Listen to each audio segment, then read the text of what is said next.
The brass latch snapped open on the law office table before Greta's hand had even stopped shaking. I want to tell you it was a graceful sound. It was not.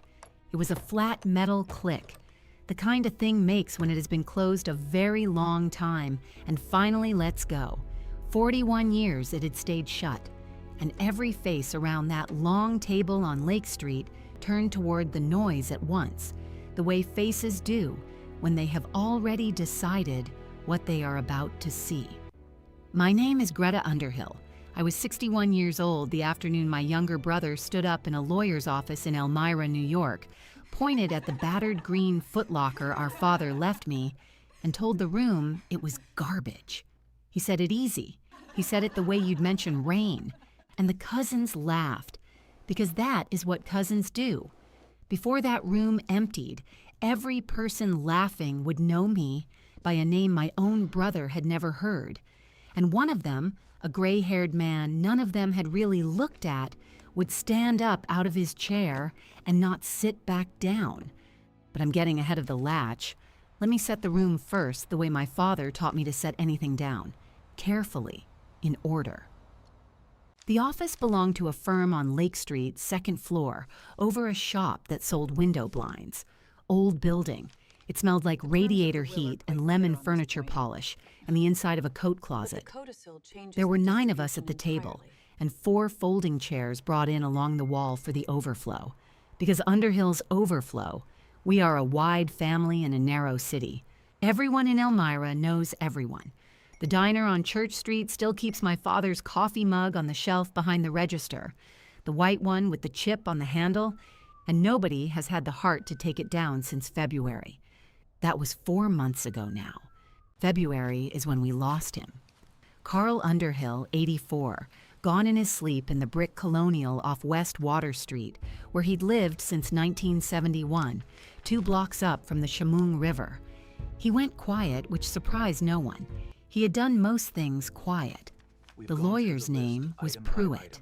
Just Pruitt, a surname in a gray suit, a man who read documents the way a doctor reads a chart, like the words were not his fault. He had a folder. He had reading glasses he kept pushing up.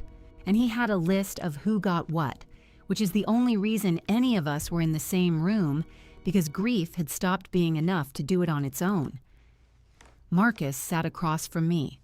My brother, 56, 4 years younger than me, and a head taller, with our father's hands and none of his patience. He'd worn a sport coat for the occasion, navy, a little tight across the back. He kept one arm slung over the empty chair beside him, like he already owned it. He kept glancing at a long white envelope in front of Pruitt, sealed with a metal clasp. Glancing and looking away. Glancing and looking away.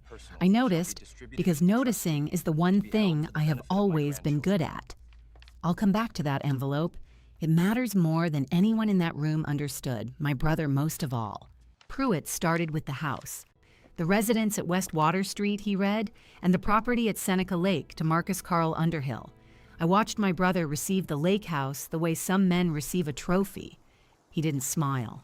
He nodded slow, like the universe had finally caught up to a fact he'd always known. The lake house. 3 bedrooms, a dock, a stone fireplace, and 40 feet of shoreline that Dad had bought in 1979, when shoreline was cheap, and Marcus was 9. Every summer of our childhood ran through that house. I learned to swim off that dock. I just never expected to be the one standing on the shore. Nobody looked at me when the lake house was read. That's the part I remember, not the words, the not looking. Then Pruitt turned a page and his voice changed, just slightly, the way a voice does when a man knows the next line is going to land funny. And to my daughter, Greta Lynn Underhill, he read, the footlocker and its contents marked for her by hand. A pause. The radiator ticked. Somewhere down on Lake Street, a truck shifted gears. That's all that's listed under her name, Pruitt said. The footlocker. And that was the moment my brother decided to be funny. Marcus leaned forward and read the tag wired to the latch out loud, the small cardboard tag in our father's blocky print, and he read it like a man telling a joke he'd been saving. G.U., he said. personal effects. He let it sit. He looked around the table. Dad left the lady the junk trunk. I'll give him this. He had timing. The laugh went around the table like it had been waiting for permission. Aunt Bev laughed into her hand. The cousins, the two boys from my uncle's side who'd never done a serious thing in their lives, laughed the loudest. Even Pruitt's young clerk, a girl who couldn't have been more than 22, ducked her head and pressed her lips together hard, which is its own kind of laughing. What's in it? One of the cousins said. Old boots? Old boots and older socks, Marcus said, knowing Dad. And then he looked straight at me for the first time all afternoon, and he said the thing I have not been able to put down since. He said it kindly. That was the worst part. There was no heat in it at all. You can haul your daddy's garbage out before it stinks up the office, Greta. I'd do it today. Pruitt's got real estate to file. The room went warm with it. 40 years I had been the cold one, the quiet one. The sister who ran off to play soldier and came home strange and didn't talk about it and didn't marry and didn't amount, by their measure, to a single visible thing. And here was the proof, finally, sitting on the table in olive-drab, a box of socks, the exact size of what they'd always believed I was. I did not stand up. I did not raise my voice. I have heard louder men in quieter places, and Marcus's little speech did not move me the way he wanted it to. I set both my hands flat on the lid of that footlocker, palms down. I felt the cold of the metal and the long scratch along the top where it had ridden in the belly of more than one aircraft, and I waited for the laughing to find its own bottom, the way laughing does when nobody feeds it. In my coat pocket, my right hand had already found the thing it always finds. A small brass knob worn smooth, about the size of a walnut. An altimeter knob.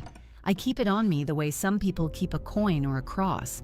I turned it once between my finger and thumb, the way I have turned it 10,000 times, and nobody saw, and that was fine. Some things you hold where no one can take them. I'll take the trunk, I said. That was all. 3 words level, and I held Marcus's eyes a half-second longer than was comfortable, because that is a habit I have never broken and never will. He looked away first. He always did when he was 9. He still did at 56.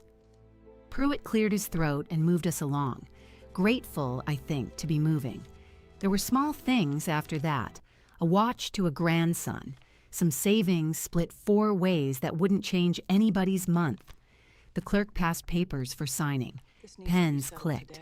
The white envelope with the metal clasp stayed exactly where it was in front of Pruitt, and my brother's eyes kept landing on it and leaving it, landing and leaving, and I filed that away too, because I had spent a career learning that the thing a man won't look at straight is usually the thing that's flying him. I want to tell you about the man in the corner, because he was there the whole time, and I have not mentioned him, and that was on purpose, because nobody in that room mentioned him either. He sat in one of the folding chairs against the wall, a little apart, a tall older man in a plain dark suit with his hands folded and his back too straight for the furniture. 70, maybe more. White hair cut close. He had not laughed. While the cousins were braying about boots and socks, he had been looking at the footlocker, and not at the joke of it. He'd been looking at the latch end of it, at the worn stencil under all the scuffs, the way a man reads a name on a stone he wasn't expecting to find. I caught it because I catch things. I did not know him. I assumed he was somebody's accountant or a neighbor Dad had asked to keep an eye on the proceedings. I was wrong about him in every possible direction, but I would not learn how wrong for another hour. When the signing was done, Marcus stood and buttoned his coat and came around the table, and for 1 second I thought he might say something to me that had a person in it. He's my brother. We made forts under that lake house dock. There was a version of him I still keep in a drawer somewhere. What he said was, "Need a hand carrying your stuff to the car?" And then, before I could answer, with a little laugh to the room, "Careful you don't throw your back out on all that treasure." The cousins gave him the laugh.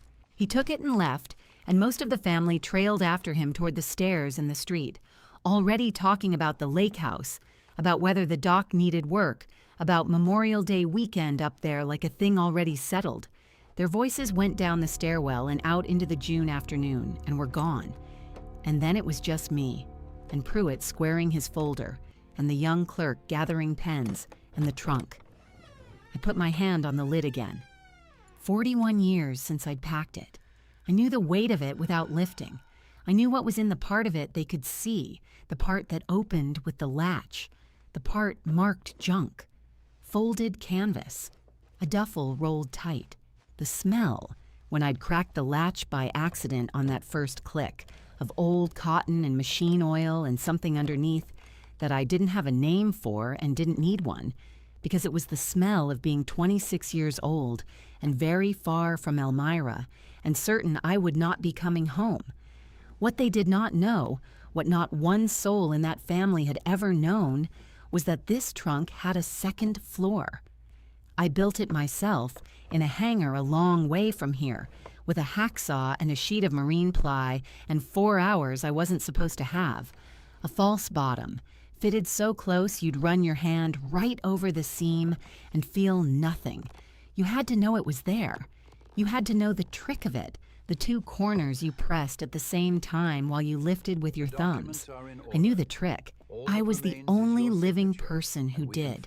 And my father, who could not say a true tender word to my face in 61 years, had made certain that the one thing he left me was the one thing only my own hands could open. The man in the corner had stood up. I hadn't heard the chair. "Miss Underhill," he said. His voice was quiet and very even, a voice used to being obeyed without being raised. "Before you load that, may I ask where you carried it? Not what's in it, where you carried it." I turned and looked at him, really looked, and the brass knob went still between my fingers. "A few places," I said. He nodded slowly like that was the answer he'd been afraid of. His eyes went back to the stencil under the scuffs, that worn ghost of a word along the lid, and something moved in his face that I would not understand until much later, when I understood everything. "I think," he said, "you'd better get it home and open it where it's quiet." The man's name, I would learn before the week was out, was Hollis Brandt, and I had been wrong to take him for an accountant. But that night I did not know his name, and I did what he told me because it was the same thing I had already decided to do. I carried the trunk to my car myself. It is heavier than it looks, the way truth usually is, and I had carried it up and down more loading ramps than Marcus had carried anything in his life. So I did not ask the clerk for help, and I did not let Pruitt take a corner. I set it in the back of my old station wagon, the gray one with the dent Marcus would have laughed at if he'd seen it, and I drove it the 11 minutes across town to the brick colonial off West Water Street, the house where my father had lived since 1971, 2 blocks up from the Chemung. The house was mine to use until the estate cleared, which is a lawyer's way of saying nobody had wanted it badly enough to fight me for the keys. It was past 6 by then. June light in Elmira goes long and gold in the evening, and it came in low through the kitchen window and lay across the linoleum the way it had when I was a girl, when my mother was still alive, and my father still came home with grease on his hands from the shop and didn't say much and meant all of it. I set the trunk down in the middle of the kitchen floor. I pulled out one of the chairs, and I sat with it a while before I touched it, because some things you do not rush, and because my hands, which have held an aircraft steady through things I will tell you about when it is time, were not entirely steady themselves, I want you to understand what they thought was in there. They thought socks, boots, the leftover canvas of a life they'd decided was empty, and they were not wrong about the top of it. I lifted the latch, the real latch, the one with the cardboard tag in my father's blocky print GU, personal effects, and the top of the trunk was exactly what my brother had promised the room. A folded field jacket gone soft with age, a rolled duffel, a mess kit, a pair of jump boots cracked at the toe that I had walked a long way in. The smell came up at me the way it had in the lawyer's office, old cotton and machine oil and that third thing underneath, and for a second, I was 26 again and a very long way from this kitchen. I took each thing out and I set it on the table in order. That is the habit they mocked. My brother called it hoarding. My cousins called it strange. It is not either of those things. It is what you do after. You lay everything out where you can see it and you account for it, piece by piece, and you do not let yourself skip ahead to the part that matters until you have honored all the small parts that got you there. They taught me that in the service, and I never unlearned it, and I never will. I laid out the jacket. I laid out the duffel. I laid out the boots and the kit and a tin of buttons and a sewing kit smaller than my palm. And then the trunk was empty, the way they all believed it had been all along. It was not empty. I have told you it had a second floor.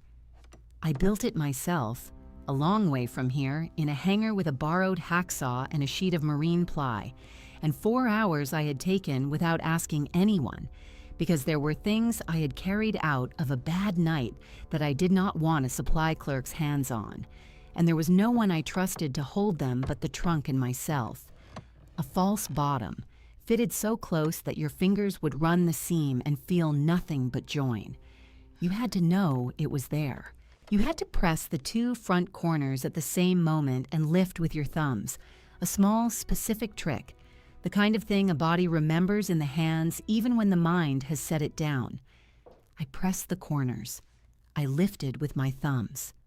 41 years, and the panel rose like it had been waiting, a quiet wooden sigh, and the gold light from the window fell down into the part of the trunk that no one in my family had ever known existed.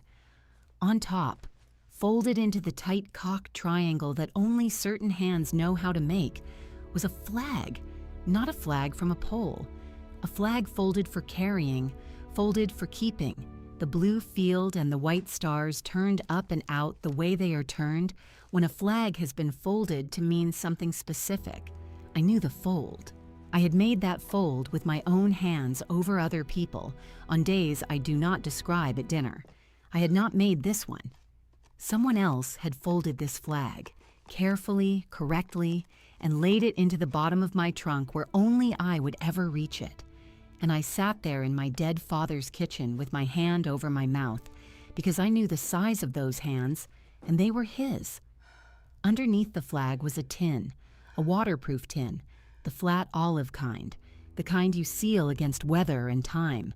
It had a strip of tape across the seam, and on the tape, in that same blocky print, the print from the cardboard tag, the print that had ordered parts for 30 years at a shop on the south side of Elmira, my father had written 4 words, for Greta, when ready. I did not open it right away. I am telling you the truth, and the truth is that I sat with my hand flat on that tin, the way I'd sat with my hand flat on the lid in the lawyer's office. And I let myself feel how long the weight had been on both ends of it. He had sealed this. My father, who in 61 years had never once asked me what I did over there, who met me at the bus station when I came home thin and quiet and said only that I looked tired and did I want a sandwich, who let a whole family decide his daughter had amounted to nothing and never said one word to correct them, had sealed this tin with his own hands and written when ready and put it under a flag. He folded himself in a box only I could open. He could not say it. I knew that about him the way you know the weather of the place you were born. He could not say it out loud, not proud, not sorry, not any of the warm words. They died somewhere between his chest and his teeth every time. So he did the only thing a man like that can do. He wrote it down where I'd have to be alone to find it. I peeled the tape. The tin opened with a small breath of its own. Inside, in a sleeve of waxed paper, was a document. Government paper, the heavy kind, gone the color of weak tea at the edges. Across the top, the seal, and down the middle of it, lines and lines of typeset language, the careful, bloodless language they use for these things, with words in it blacked out, redacted, struck to bars of solid ink, the way they strike anything that the wrong eyes shouldn't read.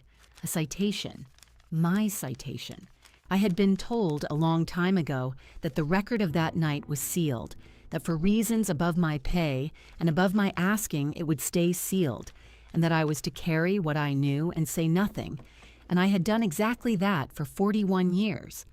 I had never seen the paper. I did not know my father had ever held it. I do not to this day fully understand how he came to have a copy, except that he had a friend, and I am getting to the friend. I read it the way I read everything, in order, slowly, like an after-action report, because that is what it was.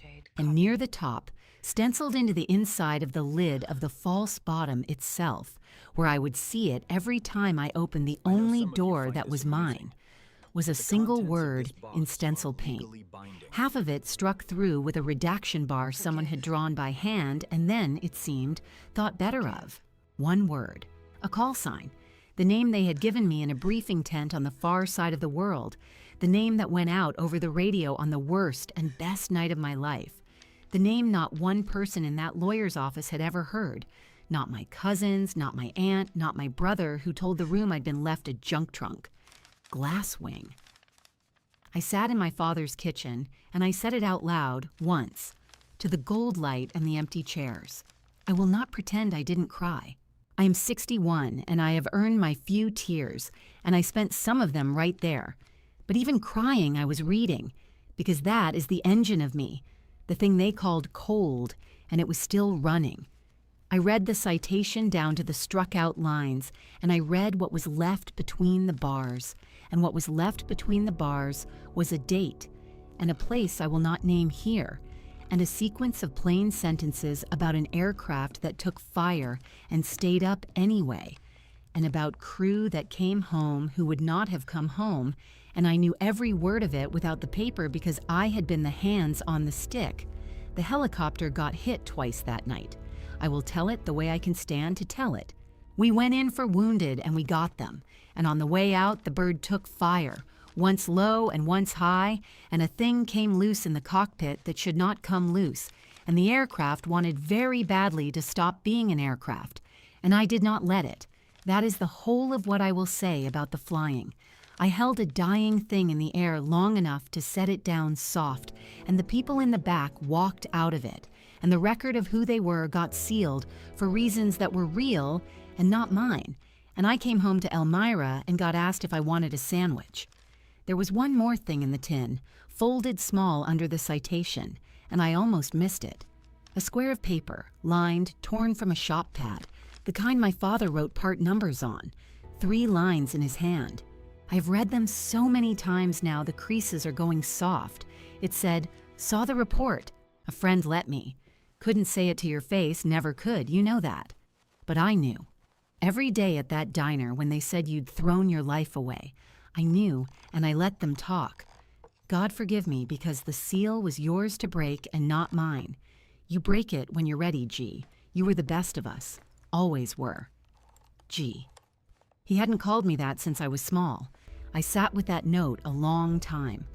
Outside, the river went by the way it always has, and a neighbor's dog barked twice and quit, and the gold light climbed up the kitchen wall and went thin and blue. And in my coat pocket, my right hand had found the brass knob again without my telling it to, the worn altimeter knob the size of a walnut, and I turned it once between my finger and thumb, the way I have 10,000 times, and I did not yet know that the gray-haired man from the corner of the lawyer's office could have told me, to the night and the tail number, exactly which dying instrument panel I had twisted it off of, but he was about to, because the next morning, before I had even decided what to do with what I'd found, there was a knock on my father's front door, 2 blocks up from the Chemung. And when I opened it, the tall man in the plain dark suit was standing on the step with his hat in his hands, and behind him, getting out of a second car at the curb with a folder held against her chest, was a young woman from the VA, whose name I did not yet know, but who knew mine. I opened the door the rest of the way, and the morning came in, cool off the Chemung, and the tall man in the plain dark suit stood there with his hat held against his stomach in both hands, the way men of a certain age hold a hat when they have come to a door for a serious reason. He was older than I'd marked him in the lawyer's office. Up close, I could see it in the skin at his throat and in the way he held his shoulders, square but careful, like a building that has been kept up. "Miss Underhill," he said. "Hollis Brandt. I sat in the corner yesterday. I owe you a proper introduction, and I owe your father a great deal more than that, and I have come to pay both if you'll let me in." Behind him, the young woman had come up the walk with her folder hugged to her chest. She was 30, maybe a year or two past it, in a navy cardigan with a government badge clipped to the hem where she'd forgotten to take it off. Her eyes went past me into the house and found the table, found the things laid out on it in order, the jacket, the boots, the open trunk, and her face did a thing I have seen on the faces of young people who walk into a room and realize the story they were told was true is standing right in front of them. "This is Dana Reyes," Brandt said. "She's with the regional office over on the south side. She asked to come. I'll let her tell you why." I stepped back and let them in. I am a careful person, and I do not open my door to strangers. But I had spent the night with my father's handwriting and a flag.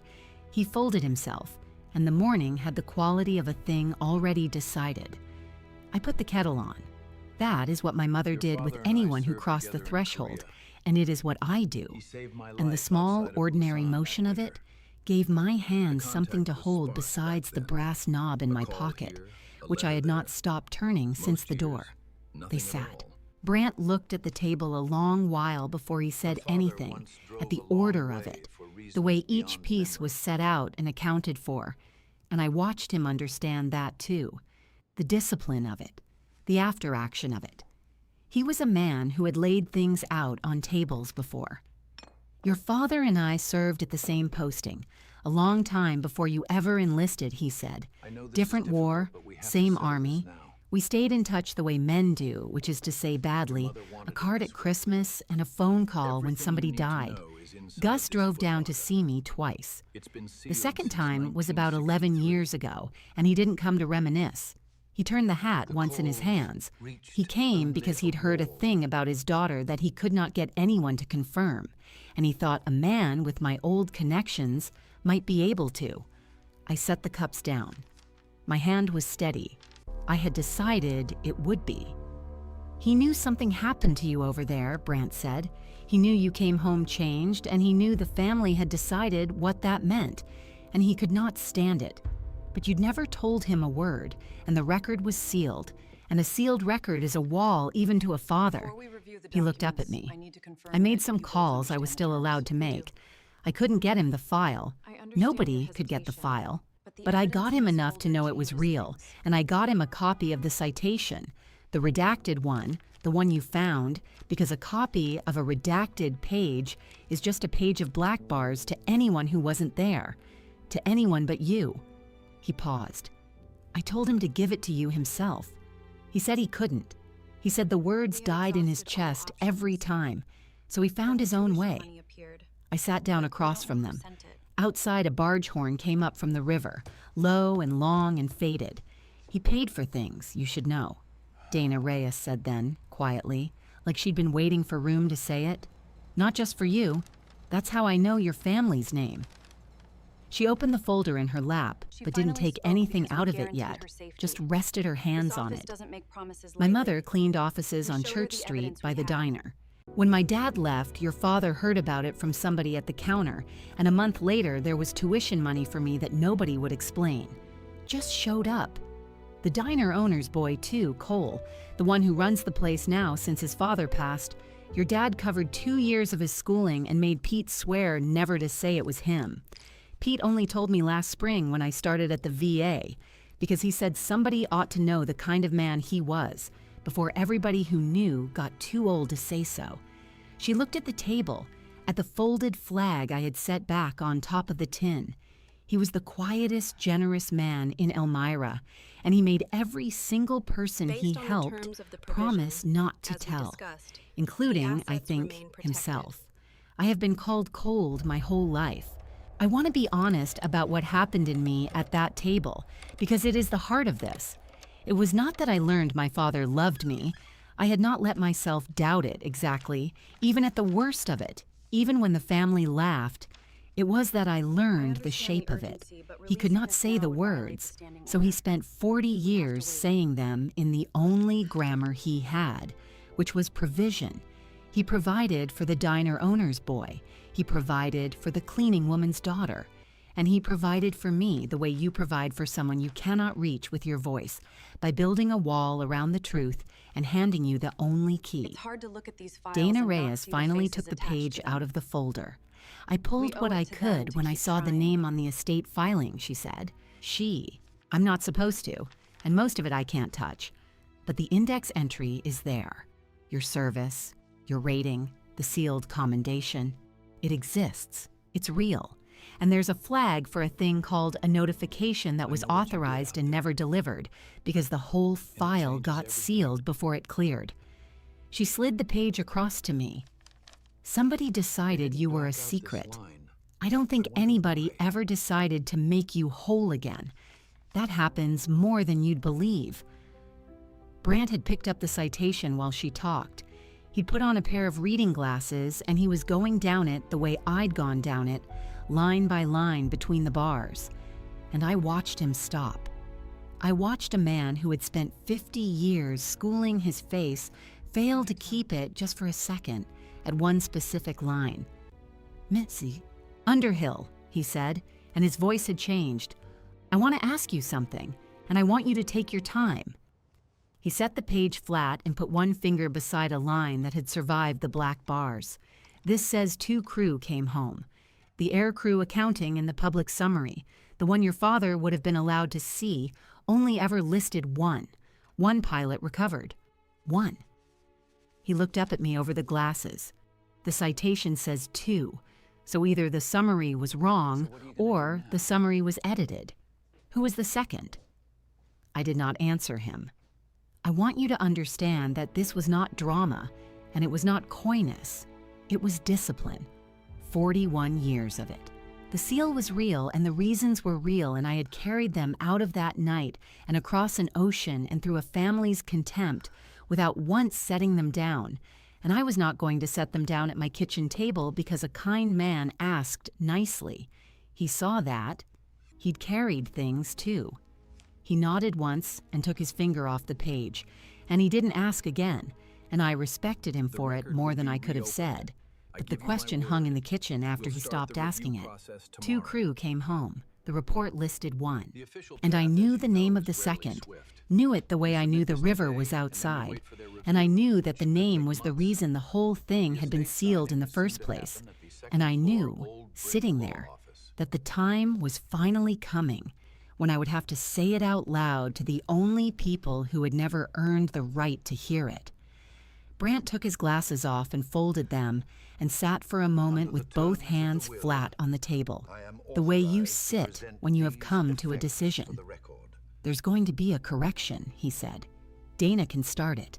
The record gets reopened, your commendation gets formalized, your name goes back onto the mission where it belongs.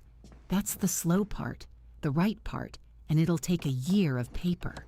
But there's a fast part, too, and it's the part I came here to ask you about, and you can tell me no." He looked at me. "Your brother filed to have the estate finalized this Friday. The whole family will be back in that office on Lake Street to sign. Everyone who laughed." He let that sit. "I am the executor's invited witness. I have the standing to ask that the personal effects be entered into the record before the signing, because there's a flag in this trunk that the estate never accounted for, and a flag is not junk, and the law does not treat it as junk. I can have that trunk in that room Friday morning, with you, and I can read what's in it into the record, out loud, in front of every person who was in that room yesterday." He paused. "Or you can take your trunk home and never let one of them near it, and I would not blame you, and your father would not blame you either. It's yours. It was always going to be yours to open or to keep shut. That was the whole point of how he built it." I sat with that. I want to tell you, I thought about grace, about forgiveness, about all the warm, clean reasons a person should choose to be seen by people who hurt them. I didn't. What I thought about was my father at that diner counter on Church Street, hearing the family run me down over coffee in his own mug and saying nothing every single day because the seal was mine and not his, and letting them think his daughter was nothing so that he could keep faith with a thing only the two of us would ever understand. He kept the secret for me for 41 years. The least I could do was decide, myself, when it stopped being a secret. Not have it decided for me. Not anymore. Friday, I said. Brant nodded slowly, like a man setting down a weight he'd carried up the walk. There was one more thing, and I almost didn't say it, and then I did, because Dana Reyes had been honest with me, and honesty asks for honesty back. I reached into the trunk, under the place where the flag had lain, and I took out a flat envelope I had not mentioned, a manila envelope creased soft, that had been tucked against the side of the false bottom where the citation tin sat. I had found it in the night. I knew what it was the moment I read it, because I had spent a life cataloging documents, and this one cataloged itself. It was an appraisal, a property appraisal, and under it a loan statement, and under that a notice with a date on it that was very close, and a name on all of it that was my brother's. The same locked envelope Marcus had glanced at 6 times during the reading, the one he kept where his hand could reach it, the one he'd needed the room to believe was nothing. My father had a copy. Of course he had a copy. He kept everything, in order, accounted for, the way I do, the way the family called hoarding right up until the morning they didn't. My brother is about to lose the lake house, I said quietly. He's borrowed against all of it. He needed my father's trunk to be junk so that I wouldn't look too closely at anything, because if I looked, I'd find this. I set it on the table between us, next to the folded flag. He told a whole room I'd been left garbage, and the proof that he's the one drowning was sitting in the garbage the entire time. Brant looked at the envelope, and then at me, and he was quiet a long moment. "What do you want to do with it?" he said. And I looked at the flag my father folded, and the tin he sealed, and the word he stenciled inside the lid, where only I would read it, and I told the general the truth, which was that I had not decided yet, and that I had, until Friday, to figure out what kind of person the trunk had made me into, and that I thought sitting there in my dead father's kitchen with the river going by, that I already knew. The brass latch of the front door clicked shut behind me on Friday morning, and I carried the trunk down West Water Street myself. Brant had offered to bring his car around, and I had told him no. I wanted to walk it the 2 blocks the way I would have walked any load that mattered, with my own arms taking the weight, the river going gray and slow on my left, and the church bell over on the next street counting out 9. The footlocker was not heavy. It had never been heavy. That was part of what Marcus had laughed at in the lawyer's office, the way I'd lifted it like it held nothing. And he was right that it held nothing in the way he meant. It held nothing he could spend. I set it down once at the corner of Lake Street to change my grip and shift the altimeter knob in my coat pocket so it stopped digging into my hip. And then I picked it back up and went the rest of the way to the glass door with the lawyer's name on it in gold, and I went in.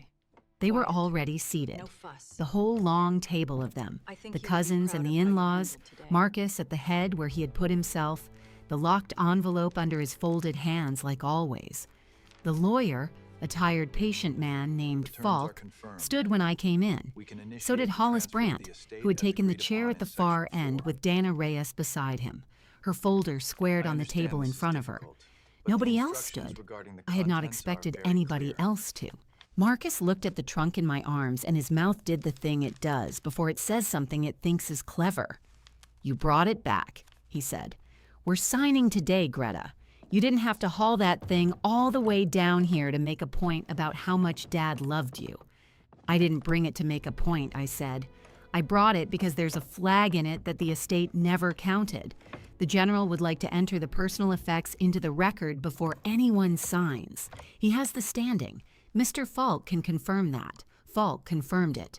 He did it carefully, in the flat language of a man who has watched families come apart across his table for 30 years and has learned to keep his own face out of it. And when he was done, Marcus's hands had come off the envelope and folded again on top of it. Tighter. Fine, he said. Read the flag in.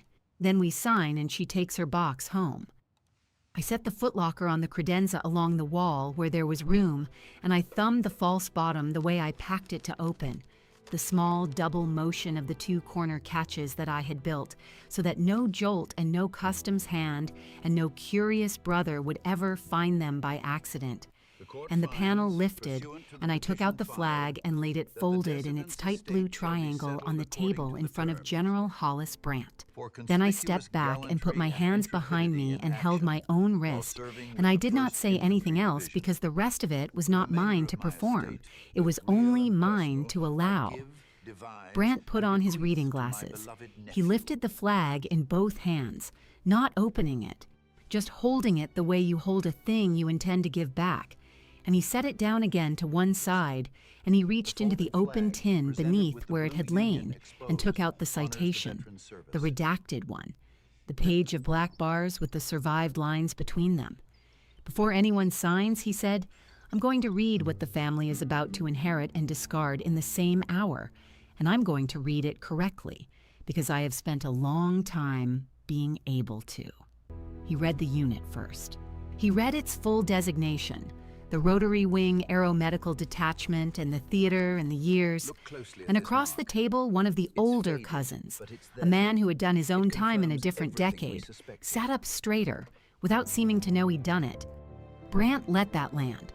Then he picked up the folded flag again and said what it was, that it was a notification flag, authorized for delivery to next of kin upon recognition of a sealed commendation, folded and never delivered, because the file closed around it before it cleared, and that the next of kin it had been folded for was sitting in this room and had been sitting at this table, being called the recipient of garbage for the better part of a week. The room had gone quiet by then, not the polite quiet of people waiting their turn, the other kind. And this, Brandt said, and he turned the citation flat and put one finger under a word that the black bars had been built around but had somehow, in one place, in the stencil inside the lid where no censor thinks to look, survived whole. This is the call sign of the medevac pilot named in the commendation. It's stenciled inside the lid of that trunk, which means whoever packed this packed it, knowing exactly whose name it was. Glasswing. He said it the way you say a word you have only ever read. And then he looked up, over the glasses, straight at me, and I watched the reading change into something else on his face. And he said it again, but to me this time, not to the page. Glasswing. Marcus laughed. It came out of him short and wrong, a reflex, because his whole life he had been the one who filled a silence with a joke, and the silence in that room was bigger than he was. Okay, he said. So Dad kept some pilot's flag. What does that have to do with the pilot is your sister? Brandt said. He did not say it cruelly. He said it the way you set down something heavy so it doesn't break, and then he kept going, because the only mercy left to give Marcus was to give him all of it at once. He read the surviving lines between the bars. He read that on a night in a place the public summary placed somewhere else, a medevac bird flew into a valley it had been told to stay out of, and took fire, and got hit a second time, and stayed up anyway, level and slow, long enough to bring out a wounded aircrew that the first ship couldn't reach. He read that the pilot held the aircraft in the air on systems that should not have held it, and put it down where help was, and that 2 crew came home that night who would not otherwise have, and that the after-action summary, for reasons that were sealed along with everything else, listed only one of them. I asked Miss Underhill 3 days ago who the second was, Brandt said. She didn't tell me. She was right not to. I'm going to tell all of you now because the seal is being lifted, and because somebody in this family ought to hear it from someone who can prove it. He set the page down. The man on the litter that night, The wounded crew chief they listed as the one survivor was a young sergeant named Walter Kessler. I heard the in-breath go around the table before the name finished landing. Marcus's wife put her hand over her mouth. Walter Kessler had stood up at Marcus's wedding. Walter Kessler had taught Marcus's boys to cast a line off the dock at the lake house. Walter Kessler was Marcus's godfather, had been Gus Underhill's closest friend for 50 years. And not one person at that table had ever once put Walt's old war next to mine, because mine had never been allowed to be a war out loud. It had only ever been ran off to play soldier. It had only ever been junk. And the second crew member, Brant said, the one the record erased so completely that her own family decided her silence meant she'd amounted to nothing, was the pilot, was Glasswing, was her. He looked at me. You came home too. They just never wrote it down. Then General Hollis Brant, who was 81 years old and had driven up from 2 states away to stand in a strip mall law office on Lake Street in Elmira, put his hand against the seam of his trousers and came to his feet and brought his hand up to the brim of a hat he wasn't wearing, slow and square and exact, and he held the salute, and he held my eyes the half-second too long that I have always held everyone's. And he did not lower his hand until I had nodded that he could. Marcus saw it. That is the part I will keep, not the salute itself.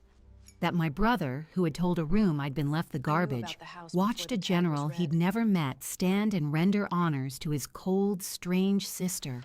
Across the table he'd seated himself at the head of and had nowhere to put his face. He reached for the locked envelope. It was the oldest reflex he had, reaching for the thing that proved he was still in charge, and his hand closed on it and then didn't know what to do with it. So I did the thing I had spent 3 nights deciding I would do.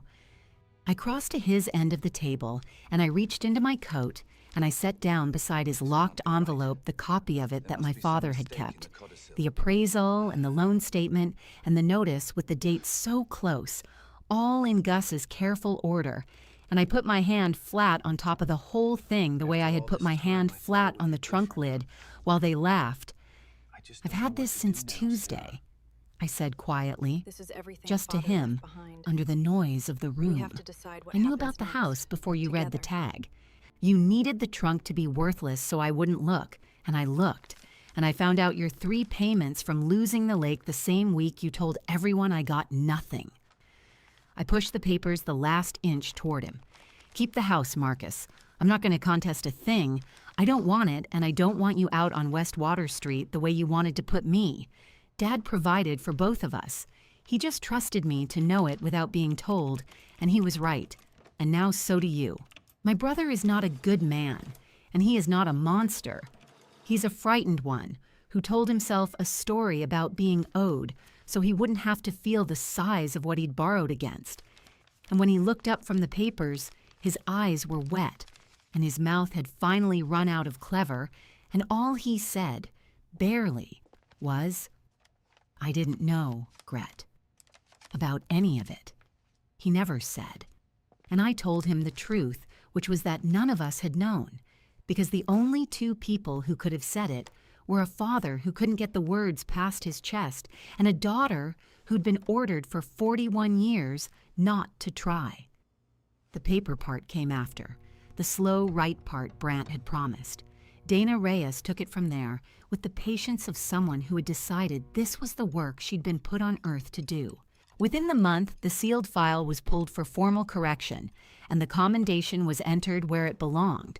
And on a line in a mission record that had carried one name for 4 decades, a clerk typed a second name back onto it. Underhill GA, rated pilot, recovered, so that the next person who ever pulled that file would read that 2 crew came home and would read who flew them. Dana sent me the page when it cleared. She also sent a note that said she'd started flagging the other erased ones, the sealed and the uncounted, the ones nobody had ever decided to make whole, and that there were more of us than I'd believe, and that there was now 1 person at the Southside office whose whole job was to find them and write them back in. I keep the flag on the mantle in the brick house off West Water Street, in a case open now, the way you keep a thing you are done hiding. The altimeter knob sits beside it on its little brass foot, where Brant set it the day he told me, turning it once in his fingers, exactly which dying instrument panel I'd twisted it off of, because of course he knew the bird, he'd helped build the unit that flew it. But that is not the last thing. The last thing is that I packed a new tin this spring, a small one, waterproof, sealed the way I seal everything. And inside it, I put the corrected page and a letter in my own hand and the brass knob, and I drove out to the lake on a Sunday, where Marcus's granddaughter Cora, who is 6 and asks me 100 questions and does not yet know that quiet can be made to mean nothing, sat on the end of the dock with her feet in the cold water. I pressed the sealed tin into Cora's small hands and closed her fingers over it. Her flag flies first now,